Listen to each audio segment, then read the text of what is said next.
Hey up everybody. Right then, I'm taking a break from my riding car. It's in foreground here. I think I'm on part 6 next. But I've acquired this vintage Burgess bandsaw. Cheap and cheerful, nice and compact for my workshop, don't take much room up. But it has got some issues. Now this bandsaw, I've seen plenty of Mark 2s and Mark 3s, I think they are. They've got a different cover on, so I'm not quite sure when this were made, but it looks one of the earliest models. But it has got other issues, so I'll take cover off, I'll show you what the problems are and some of the jobs that need to be done on it.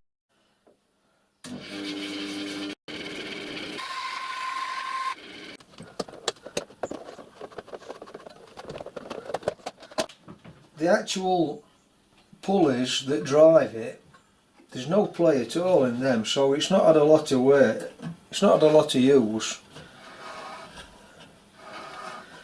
But I'm sure there should be a proper handle on here to adjust it. That's missing, or whether the early models didn't have it, I don't know.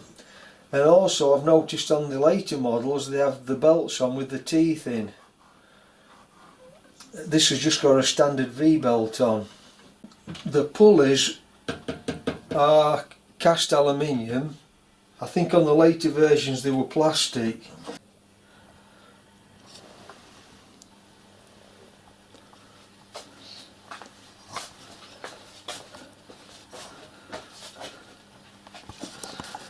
And that's the only marking that's on it. But when I got it onto my workbench and tried to move table, I found out this problem here. Look, the casting on the table has been broken off and it's just a bolt put through. Casting there, and also the table rest is missing.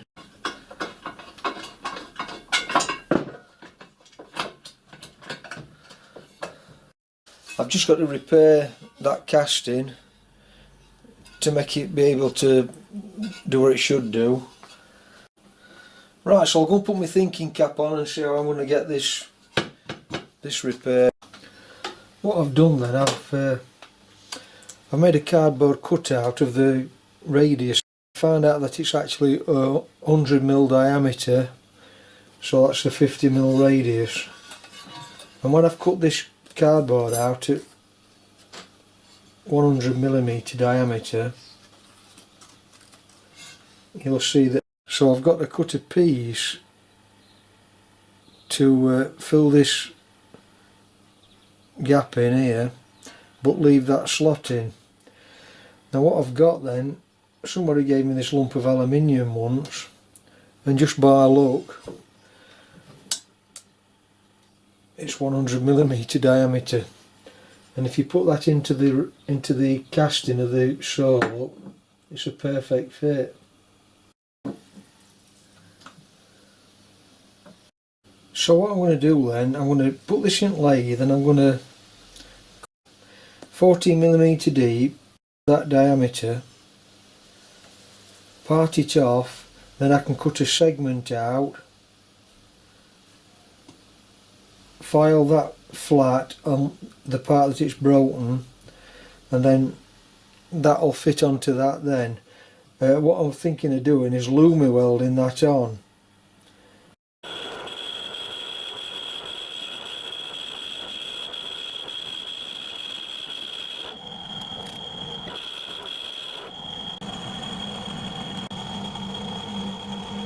So my plan is to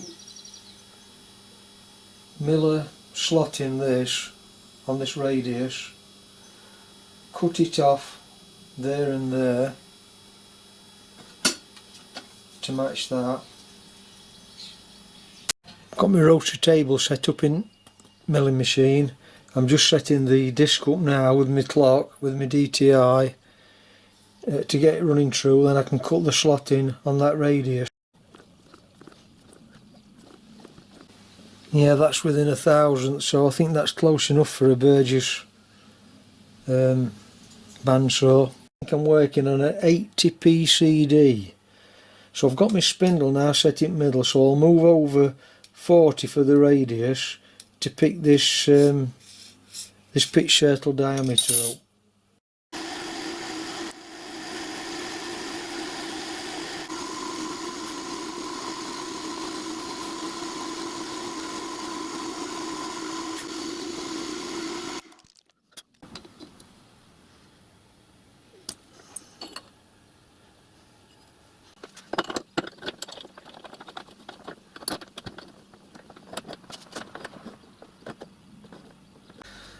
Yes, that's worked out fine. I think I've just got to cut that segment out now and then fasten it to the broken bit.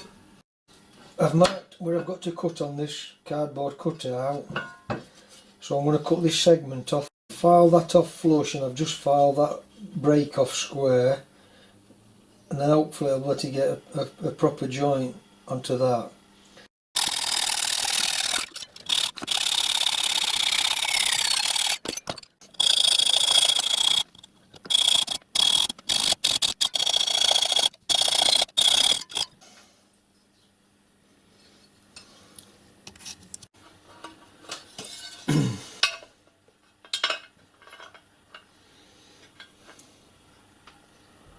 Yeah, that's not too bad, that.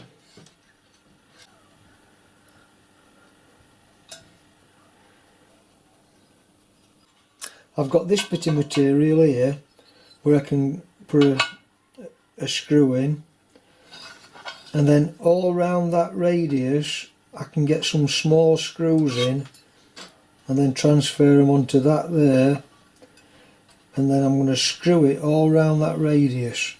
I was going to lumi weld it, but I've had second thoughts on that because this is just a flimsy casting, and to lumi weld I've got to heat the old job up, and I think it'll distort it. I mean, I could clamp it to a table I suppose and go to all that trouble, but I'm not going to risk it with heat on it, so I'm just going to mechanically fix it.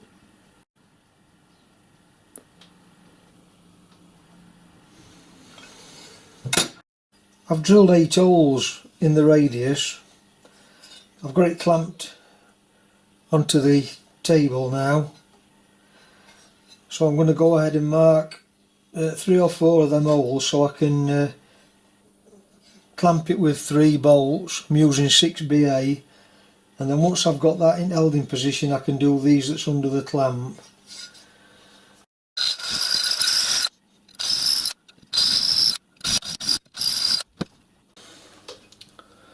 I think jobs are good, and then I managed to get it all bolted together now.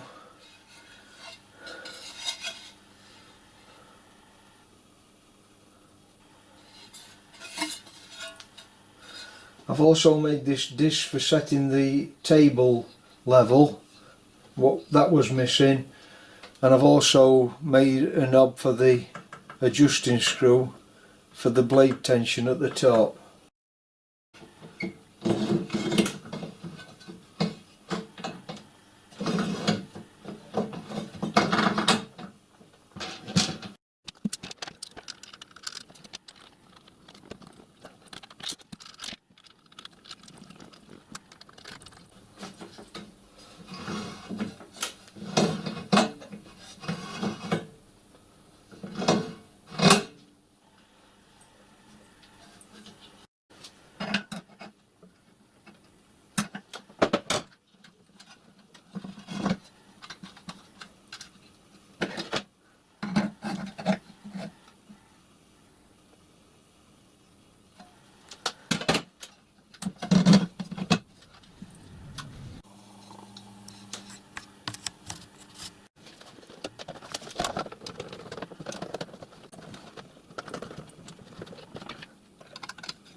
Right, I've just gone round it with a bit of Mr. Sheen furniture polish.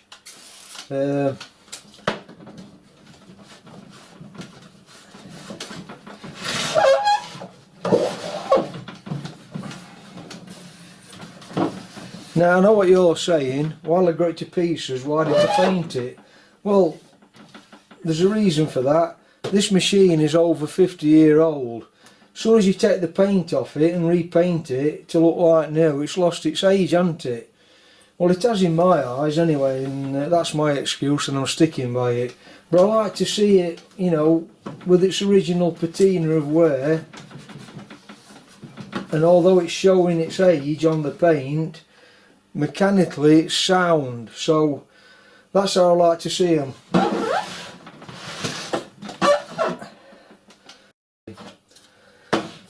I'm going to move on to my riding car and finish that off now then, now I finish this, so I'll sign off for now then. Thanks for watching and I'll catch you on my next video. Bye for now then.